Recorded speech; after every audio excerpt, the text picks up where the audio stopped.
Delhi police की आर्थिक अपराध शाखा ने करीब 100 करोड़ रुपए की धोखाधड़ी के कई मामले में शामिल एक 70 वर्षीय भगोड़े खनन माफिया को गिरफ्तार किया है।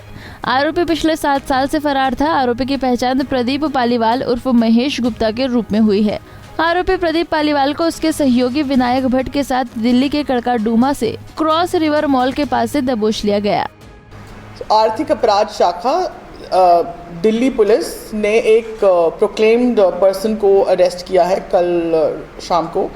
का नाम है प्रदीप पालीवाल, वसंत विहार दिल्ली के रहने वाले हैं और ईओडब्ल्यू में इनके खिलाफ 2 FIR दर्ज थी, जिसमें एक में ये प्रोक्लेम्ड ऑफेंडर थे और एक में इनको हम ढूंढ रहे थे। He was a एलिज्ड person.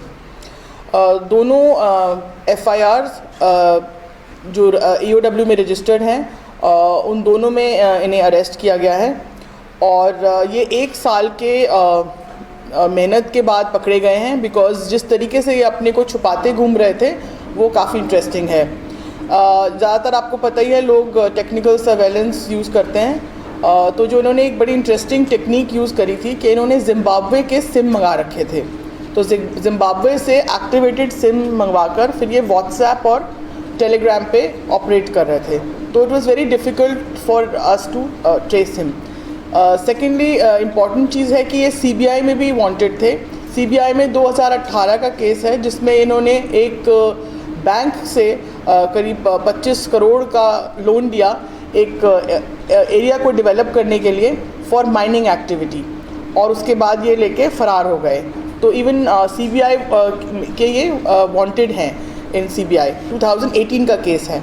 इसके अलावा एक और केस हमें पता चला इनका, वो जो गुरुग्राम हरियाणा में है 2006 का, जिसमें इन्होंने एक ही प्रॉपर्टी को रजिस्टर कराया फॉर्ज डॉक्यूमेंट्स देके। तो इस तरीके से एक जो इनका 4-5 केस हैं इनके, सब मिला के टोटल जो इनका अमाउंट बैठता है वो अबाउट 100 करोड़ इन्होंने चीट किया।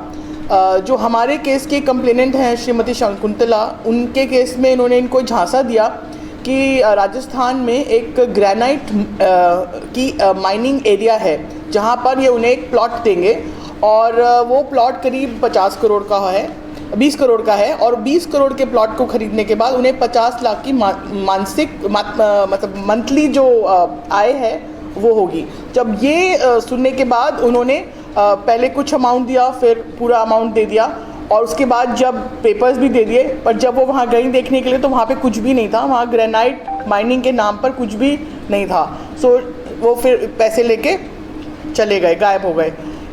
इन 4-5 केसेस में सब में इनकी ढूंढ मच रही थी।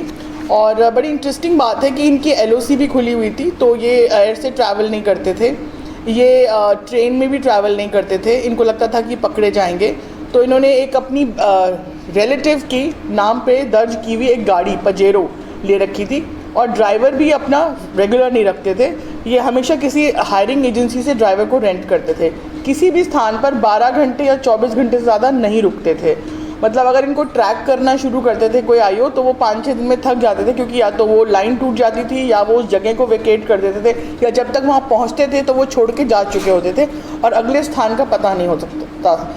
एक और भी चीज़ इंटरेस्टिंग है कि ये एक बार में 7-8 फ़ोन यूज़ करते हैं। तो 7-8 phone, all Zimbabwe sims, and all of them he was using one after the other. So इस तरीके से जो इन्होंने अपने को छुपाने का तरीका अडॉप्ट कर रखा था, तो ये पिछले 6-7 साल से चकमा भी दे रहे थे, आर्थिक अपराध भी कर रहे थे और गायब भी थे। आर्थिक अपराध शाखा के मुताबिक अपराधी होने के कारण वो विमान में यात्रा करने से बचता था और वो इन राज्यों में एक निजी पजेरो द्वारा यात्रा करता था जो उसके व्यापारिक भागीदारी के नाम पर पंजीकृत है। वहीं अपराध करने के बाद आरोपी प्रदीप पालीवाल ने अपने ठिकाने दिल्ली से दूसरे राज्यों यानी कि कर्नाटक, महाराष्ट्र, गुजरात, राजस्थान, पंजाब और दिल्ली में स्थानांतरित कर दिए थे।